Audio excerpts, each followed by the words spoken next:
Assalamualaikum warahmatullahi wabarakatuh. Yang terhormat Ibu Zamrud Mira Delima, SEMSI, selaku dosen pengampu mata kuliah Sistem Informasi Akuntansi, serta teman-teman yang kami banggakan. Perkenalkan, kami dari kelompok 8 dengan nama anggota. Yang pertama, Muhammad Nur Hanifah, NIM 2020 12114. Yang kedua, Risha Amalia, NIM 2020 12115. Yang ketiga, Tantia Septianing Pramesti, NIM 2020 12125. Yang keempat, Nining Dwi Setiawati, NIM 2020 12138. Di sini kami akan menyampaikan materi sistem sumber daya manusia dan penggajian. Untuk penyaji materi yang pertama, saya persilahkan Risha Amelia.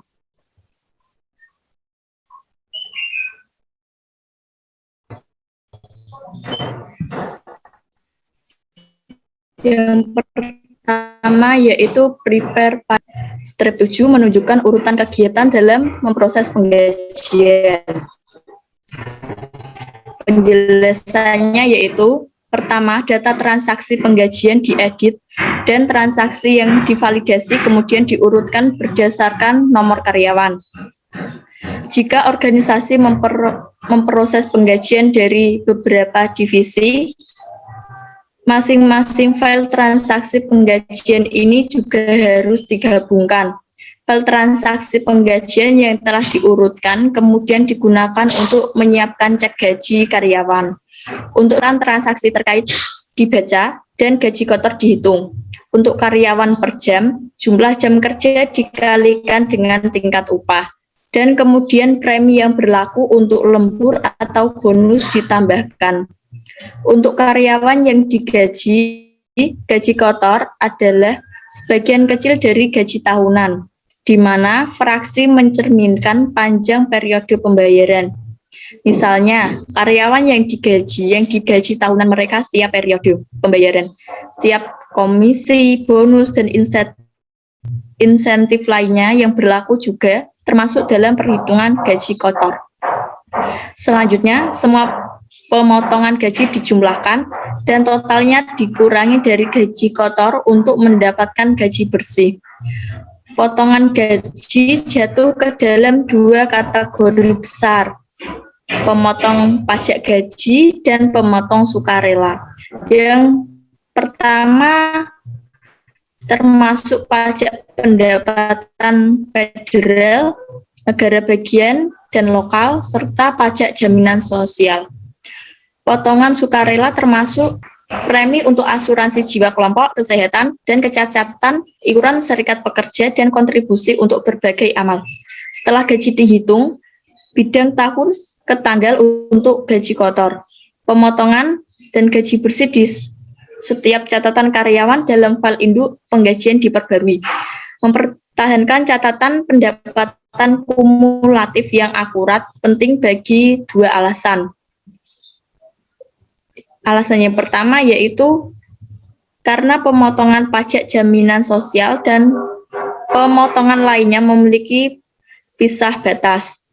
Perusahaan harus tahu kapan harus menghentikan pemotongan untuk masing-masing karyawan.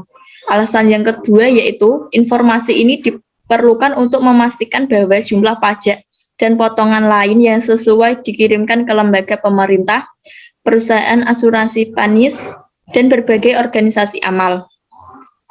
Informasi ini juga harus dimasukkan dalam berbagai laporan yang diajukan ke lembaga-lembaga tersebut. Selanjutnya, daftar penggajian dan pengurangan dibuat. Daftar penggajian mencantumkan gaji kotor setiap karyawan, pemotongan gaji, dan gaji bersih dalam format multikolom. Ini juga berfungsi sebagai dokumentasi pendukung untuk mengotorisasi transfer dana ke penggajian organisasi rekening giro. Next.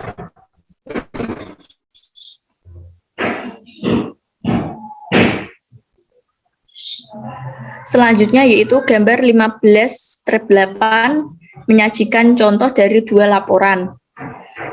Penjelasannya yaitu sistem mencetak gaji karyawan atau faksmil untuk setoran langsung. Ini juga biasanya mencakup laporan laba rugi yang mencantumkan jumlah gaji kotor, potongan dan gaji bersih untuk periode berjalan dan total tahun berjalan untuk semua kategori.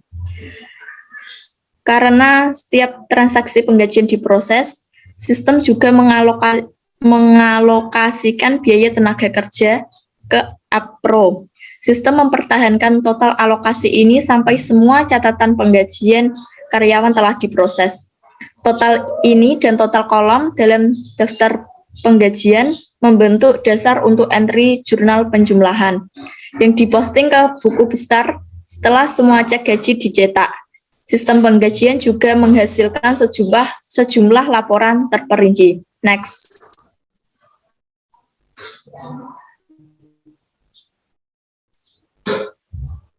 Tabel 15 strip 2 menjelaskan isi dari laporan yang paling umum.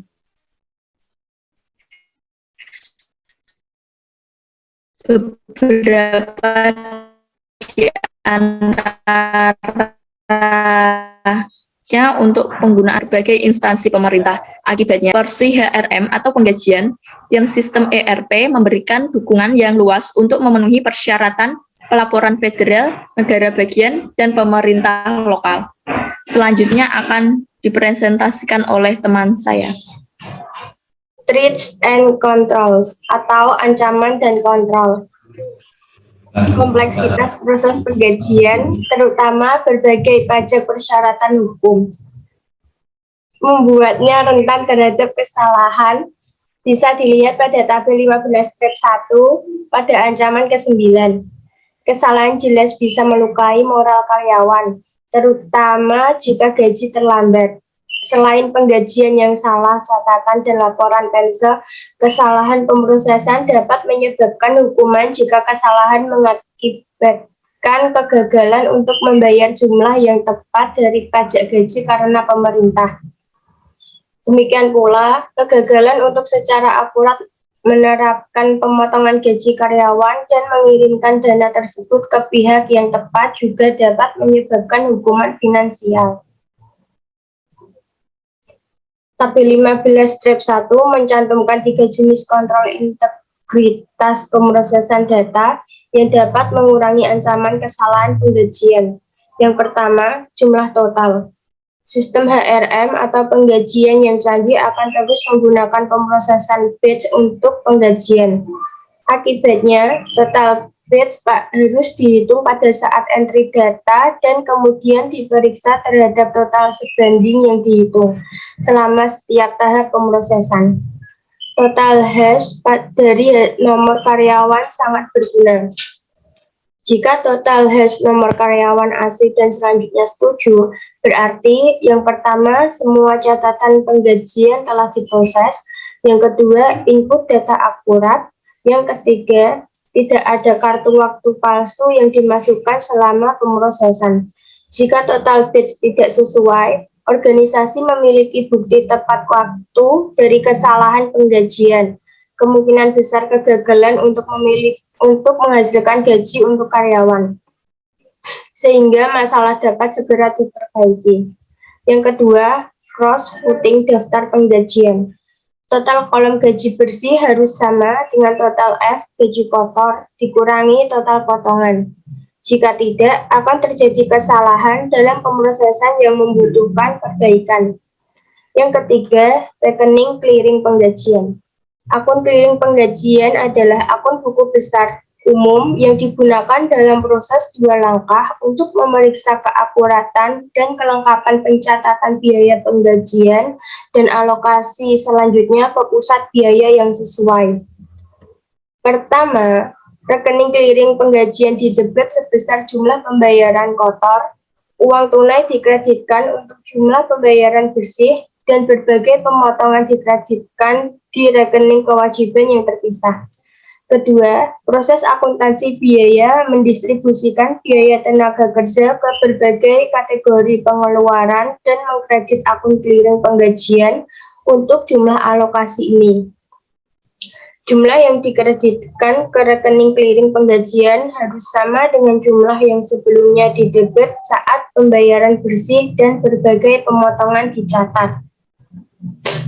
Next.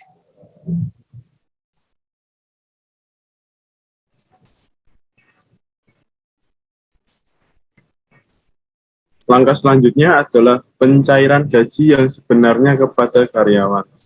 Setoran langsung untuk meningkatkan efisiensi dan mengurangi biaya proses penggajian. Setoran langsung merupakan salah satu cara untuk meningkatkan efisiensi dan mengurangi biaya proses penggajian. Karyawan yang bayar dengan setoran langsung umumnya menerima salinan cek gaji yang menunjukkan jumlah yang disetorkan bersama dengan laporan pendapatan. Sistem penggajian harus menghasilkan serangkaian file setoran penggajian satu untuk setiap bank yang melalui setoran penggajian dilakukan. Setiap file berisi catatan untuk setiap karyawan yang rekeningnya dikelola bank tertentu. Setiap catatan termasuk nama karyawan, nomor jaminan sosial, nomor rekening bank, dan jumlah gaji bersih. File-file ini dikirim secara elektronik ke setiap bank yang berpartisipasi. Dana tersebut kemudian ditransfer secara elektronik dari rekening bank atasan ke rekening karyawan. Setoran langsung memberikan penghematan kepada pemberi kerja dengan menghilangkan biaya pembelian, pemrosesan, dan pendistribuan kertas. Ini juga mengurangi biaya bank dan biaya ongkos kirim. Akibatnya, sebagian besar perusahaan sekarang menawarkan opsi pembayaran setoran langsung kepada karyawan mereka. Next.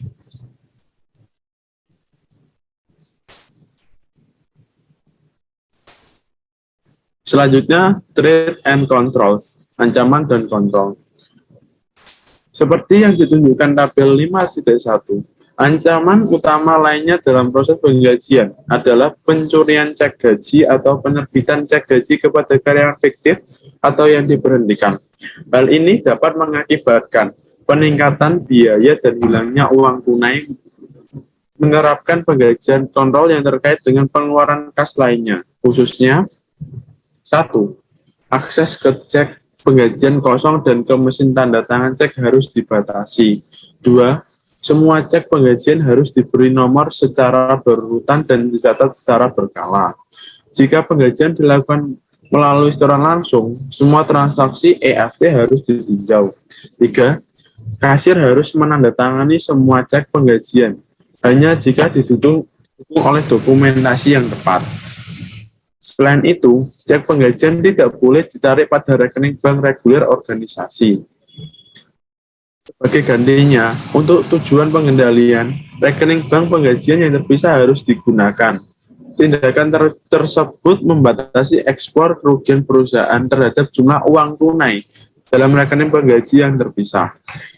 Ini juga memudahkan untuk merekonsiliasi penggajian dan mendeteksi pemalsuan cek gaji. Seperti kas kecil, akun penggajian harus dioperasikan sebagai dana impres. Selanjutnya akan disampaikan oleh teman saya. Selanjutnya, calculate and distribute employer paid benefit tax and voluntary employee education. Pengajian terakhir adalah menghitung mengirimkan pajak gaji dan tunjangan karyawan kepada pemerintah atau entitas lain yang sesuai. 1. Pengusaha harus membayar pajak jaminan sosial di samping jumlah yang dipotong dari gaji karyawan.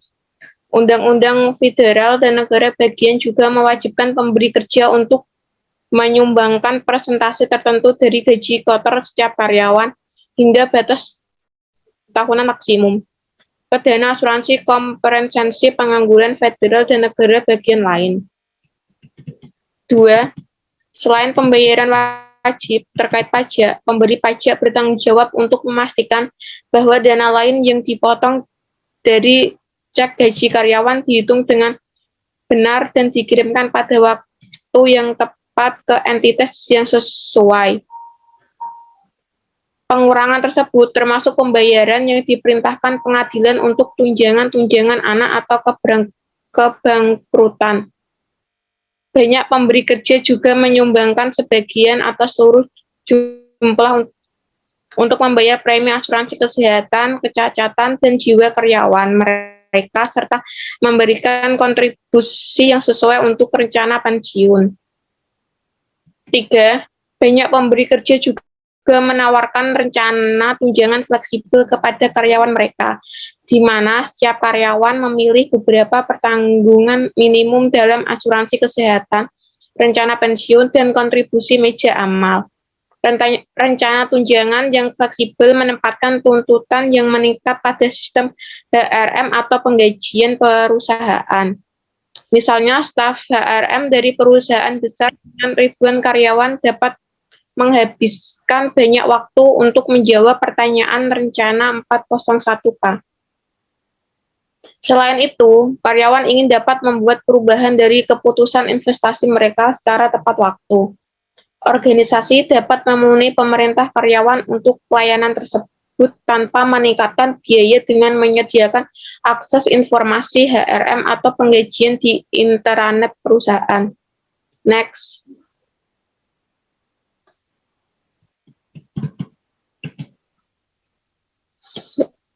Selanjutnya, treat and control, ancaman dan kontrol.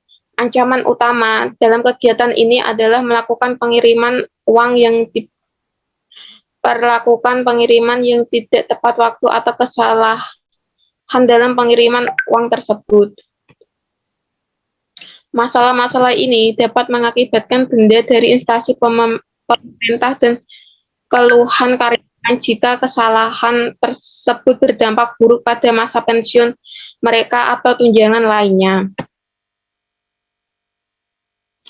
Circular Employer Tax Guide diterbitkan oleh IRS, memberikan instruksi rinci tentang kewajiban dimajikan untuk memotong dan mengirimkan pajak gaji untuk mengajukan berbagai laporan.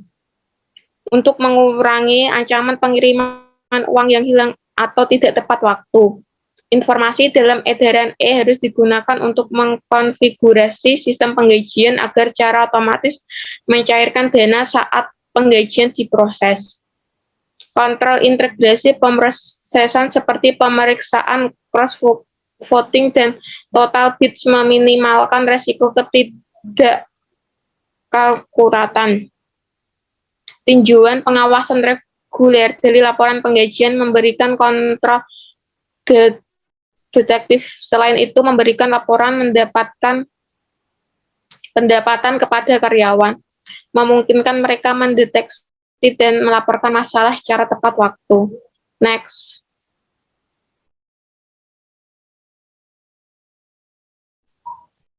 Sekian presentasi dari kelompok kami. Mohon maaf atas kekurangannya dan terima kasih untuk perhatiannya. Wassalamualaikum warahmatullahi wabarakatuh.